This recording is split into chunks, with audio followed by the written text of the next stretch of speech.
कल्पना करा, एक असा राजा ज्याने स्वतःच्या सत्तेपेक्षा जनतेच्या हक्कांना अधिक महत्त्व दिले, ज्याने सिंहासनावर बसूनही सामाजिक क्रांती घडवली.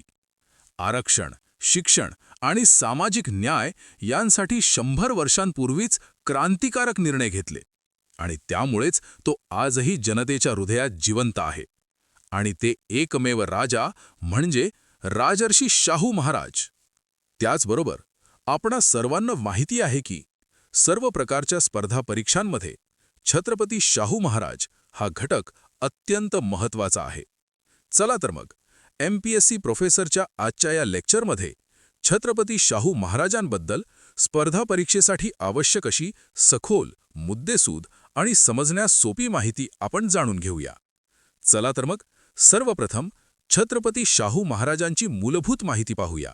या महान सामाजिक क्रांतिकारकाचा जीवन प्रवास एका ऐतिहासिक क्षणाने सुरू झाला. सन 1874 मध्ये शाहू महाराज यांचा जन्म कागल येथील घाटगे घराण्यात झाला. त्यांचे मूळ नाव यशवंतराव असे होते आणि पुढे ते सामाजिक न्यायाचे प्रखर पुरस्कर्ते म्हणून उदयास आले. लहान वयातच त्यांच्या आयुष्यात एक अत्यंत महत्त्वपूर्ण राजकीय वळण आले. 17 मार्च 1884 रोजी शाहू महाराजांना कोल्हापूरच्या गादीवर दत्तक घेण्यात आले. याच वेळी त्यांना शाहू छत्रपती हे नाव देण्यात आले आणि त्यांच्या भविष्यातील राज्यकारभाराची पायाभरणी सुरू झाली. राज्यकारभाराची जबाबदारी स्वीकारण्यापूर्वी त्यांनी शिक्षणाच्या माध्यमातून स्वतःला सक्षम बनवले.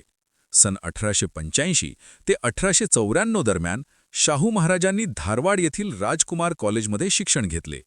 या शिक्षणामुळे त्यांच्या विचारात आधुनिकता, शिस्त आणि सामाजिक जाण यांचा दृढ पाया निर्माण झाला. याच काळात त्यांच्या वैयक्तिक आयुष्यातही एक महत्त्वपूर्ण टप्पा आला. सन 1891 मध्ये शाहू महाराज यांचा विवाह बडोद्याच्या गुणाजीराव खानविलकर यांच्या कन्या लक्ष्मीबाई यांच्याशी झाला. या वैवाहिक नात्यामुळे दोन प्रतिष्ठित घराण्यांमध्ये राजकीय व सामाजिक संबंध अधिक दृढ झाले. यानंतर त्यांच्या आयुष्यात एक ऐतिहासिक आणि निर्णायक क्षण आला. 2 एप्रिल 1894 रोजी शाहू महाराज यांचा कोल्हापूर संस्थानाचा राज्याभिषेक झाला. याच दिवसापासून त्यांनी प्रत्यक्ष राज्यकारभाराची सूत्रे हाती घेतली आणि सामाजिक परिवर्तनाच्या युगाची खऱ्या अर्थाने सुरुवात झाली. राज्यकारभार हाती घेतल्यानंतर त्यांनी जनतेच्या क्रीडा आणि आर्थिक विकासावर विशेष भर दिला. सन 1895 मध्ये शाहू महाराज यांनी कोल्हापूरमध्ये खासबाग कुस्ती मैदानाची निर्मिती केली आणि शाहूतुरी गुळ बाजारपेठेची स्थापना केली. या उपक्रमांमुळे स्थानिक क्रीडा संस्कृतीला चालना मिळाली. तसेच शेतकरी आणि व्यापाऱ्यांच्या अर्थव्यवस्थेला नवीन बळ प्राप्त झाले. राजा म्हणून त्यांनी केवळ विकासच नाही तर संकटाच्या काळात जनतेला आधार देण्यालाही प्राधान्य दिले. सन 1896 मध्ये शाहू महाराज यांनी दुष्काळ निवारणासाठी स्वस्थ धान्य दुकाने सुरू केली. या निर्णयामुळे गरीब आणि शेतकरी वर्गाला मोठा दिलासा मिळाला आणि लोकाभिमुख राज्यकारभाराचे एक प्रभावी उदाहरण घडले. यानंतर त्यांच्या राज्यकारभारात सामाजिक क्रांतीला निर्णायक दिशा देणारी एक ऐतिहासिक घटना घडली. सन 1899 मध्ये शाहू महाराज यांच्याशी संबंधित प्रसिद्ध वेदोक्त प्रकरण घडले.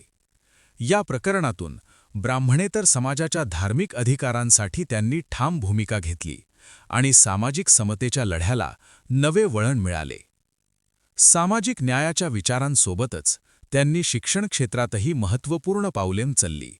सन 1901 मध्ये शाहू महाराज यांनी बहुजन समाजातील विद्यार्थ्यांसाठी व्हिक्टोरिया मराठा बोर्डिंगची स्थापना केली.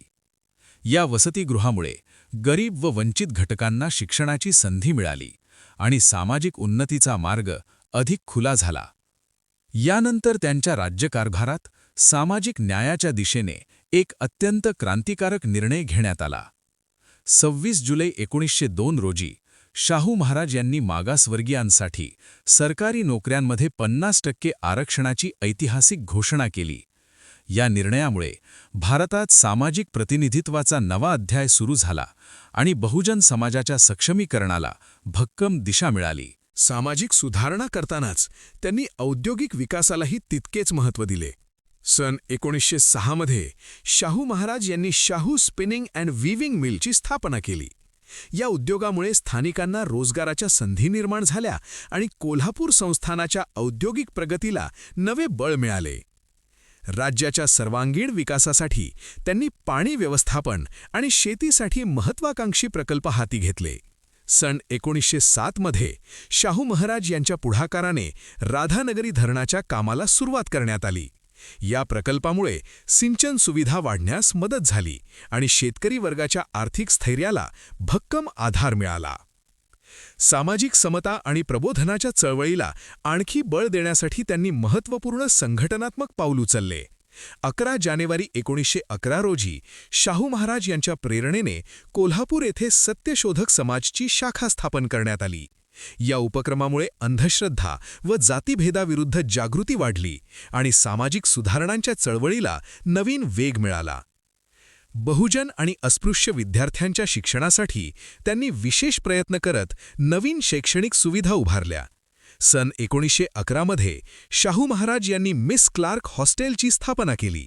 या वसतिगृहामुळे अस्पृश्य विद्यार्थ्यांना सुरक्षित निवास व शिक्षणाची संधी मिळाली आणि सामाजिक समतेच्या ध्येयाला अधिक बळ प्राप्त झाले.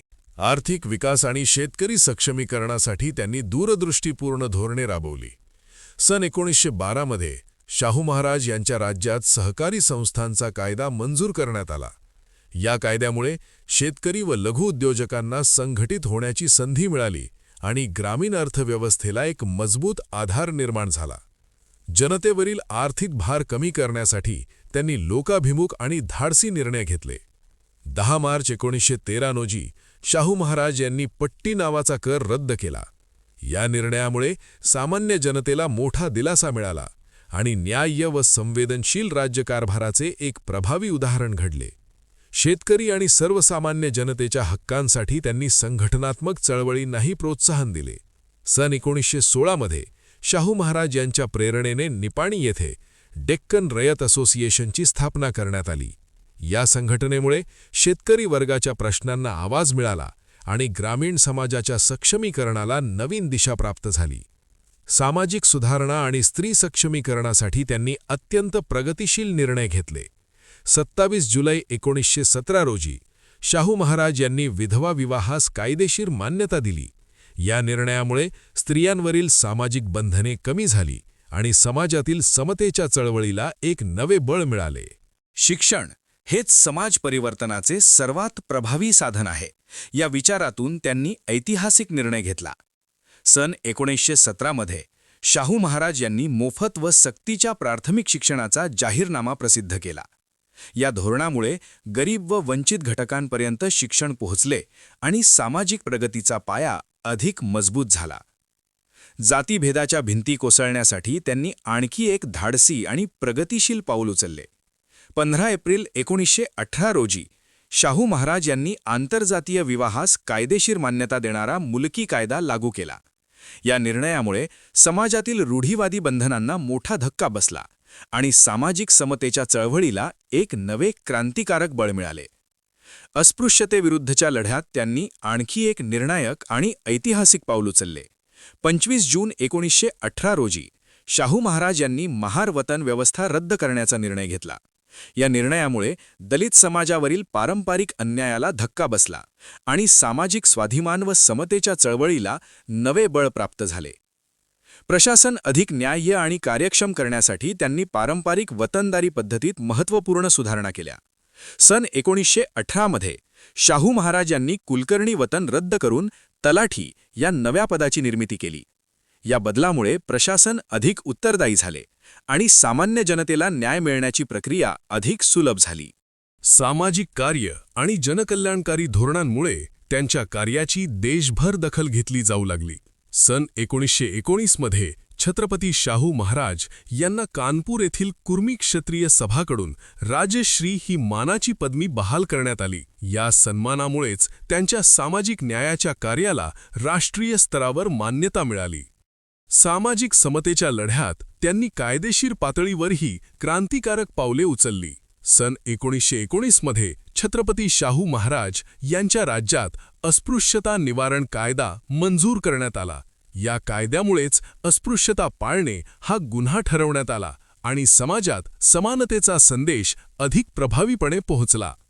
दलित समाजाच्या प्रबोधनासाठी त्यांनी विचारवंत आणि चळवळींनाही सक्रिय पाठिंबा दिला. 31 जानेवारी 1920 रोजी छत्रपती शाहू महाराज यांनी B.R. आंबेडकर यांच्या मूकनायक या पत्राला आर्थिक मदत केली. या सहकार्यामुळे दलितांच्या प्रश्नांना सार्वजनिक व्यासपीठ मिळाले आणि सामाजिक जागृतीच्या चळवळीला नवे बळ प्राप्त झाले. अस्पृश्यता निवारणाच्या चळवळीला संघटित दिशा देण्यासाठी त्यांनी नेतृत्वाची महत्त्वपूर्ण भूमिका बजावली. 20 ते 22 मार्च 1920 दरम्यान छत्रपती शाहू महाराज यांनी माणगाव येथे झालेल्या अस्पृश्यता निवारण परिषदेत अध्यक्षपद भूषवले. याच परिषदेत त्यांनी B.R. आंबेडकर यांचे नेतृत्व मान्य केले आणि सामाजिक न्यायाच्या चळवळीला एक नवी ऐतिहासिक दिशा मिळाली. दलित आणि वंचित समाजाच्या प्रश्नांना राष्ट्रीय पातळीवर आवाज देण्यासाठी त्यांनी सक्रिय नेतृत्व केले. सन 1920 मध्ये शाहू महाराज यांनी नागपूर येथे झालेल्या अखिल भारतीय बहिष्कृत समाज परिषदचे अध्यक्षपद भूषवले. या नेतृत्वामुळे बहिष्कृत समाजाच्या हक्कांच्या चळवळीला राष्ट्रीय स्तरावर नवे बळ मिळाले आणि सामाजिक न्यायाचा लढा अधिक व्यापक झाला. धार्मिक व सामाजिक क्षेत्रात समतेची नवी परंपरा निर्माण करण्यासाठी त्यांनी अभिनव उपक्रम राबवले.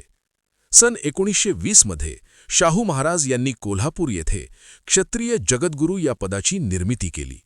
या निर्णयामुळे परंपरागत धार्मिक वर्चस्वाला आव्हान मिळाले आणि समाजातील विविध घटकांना आध्यात्मिक नेतृत्वाची नवी संधी निर्माण झाली.